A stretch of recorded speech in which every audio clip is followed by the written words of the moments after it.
आपने जो connected lending के बारे में बात की है, उस पर थोड़ा इलैबोरेट करेंगे, कैसे नया फ्रेमवर्क एग्जिस्टिंग कस्टमर्स को हेल्प कर सकता है, और साथ ही जो रेगुलेटरी फ्रेमवर्क की आप रिव्यूइंग की बात कर रहे हैं, which is going to bring in more improve access to smaller exposures, आप क्वांटिफाई कर सकते हैं स्मॉल यहाँ पर क्या है? स्मॉल एक्सपोजर्स जो आप रेगुलेटरी फ्रेमवर्क स्ट्रेंथन कर रहे हैं, जिससे जो छोटे एक्सपोजर्स है उसके भी एक्सेस रेगुलेटर को बेटर रहे, स्मॉल को अगर हम क्वांटिफाई कर पाए।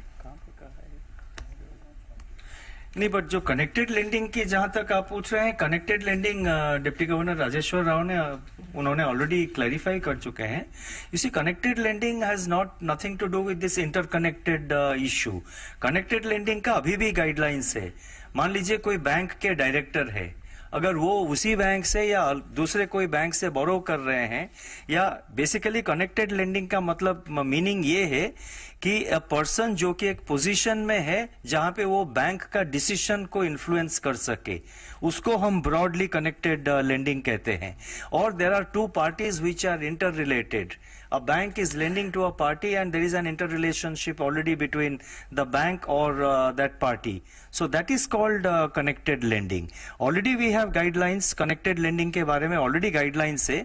Bank director, for example, bank directors जो है, डायरेक्टर्स ऑफ बैंक्स, अगर वो इसी एक पर्टिकुलर मॉनिटरी लेवल के ऊपर अगर बोरो कर रहे हैं, चाहे कोई भी बैंक हो, वो वो बैंक में it has to be the level it has to be taken to the board or to the वो प्रिस्क्राइब किया हुआ है। सो कनेक्टेड लेंडिंग का मतलब जो है मीनिंग वही है। इंटरकनेक्टेड के साथ, इंटरकनेक्टेडनेस के साथ उसका कोई कनेक्शन नहीं है। Thank you. जो वेब एग्रीगेटर्स के लिए भी आपने जो डिजिटल लेंडिंग पर एक तरह से फोकस करने की बात की है, तो क्या ये रिस्ट्रेन करेगा या टाइटन करेगा smaller ticket loans ko, sir? Will it affect that? You would like to take that? No, this is I would say this is actually a follow-up on the recommendations of the working group which was accepted by the Reserve Bank, working group on digital lending, which was accepted by the Reserve Bank last year. We had come out with guidelines. We said we will also look at regulating the web survey, lending through the web platforms. So we are planning to come out with guidelines which will specify what will be the basic idea is the lending service platform. They may collect information from various sources and give the detail to the customer. But there could be a preference to certain things, certain other things may not be covered.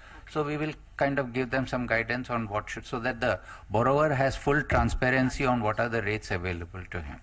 See, web aggregator जो function करेंगे वो उनको बिल्कुल it should be a neutral platform होनी चाहिए। ये ना होना चाहिए कि उन्हें कोई थ्रू सम अदर मेथड वो एक पर्टिकुलर लोन प्रोडक्ट को वो मतलब पुश सेल करेंगे। सो हमारे नोटिस में कई सारे इंस्टेंसेस, कुछ इंस्टेंसेस आए हैं, तो इसीलिए उसको we are trying to make it transparent, neutral and कोई मतलब मिस सेल ना होना चाहिए, नहीं होना चाहिए। At the same time borrower का डिसीजन पर इन्फ्लुएंस करने वाली भी उसमें कोई स्कोप नहीं होना चाहिए।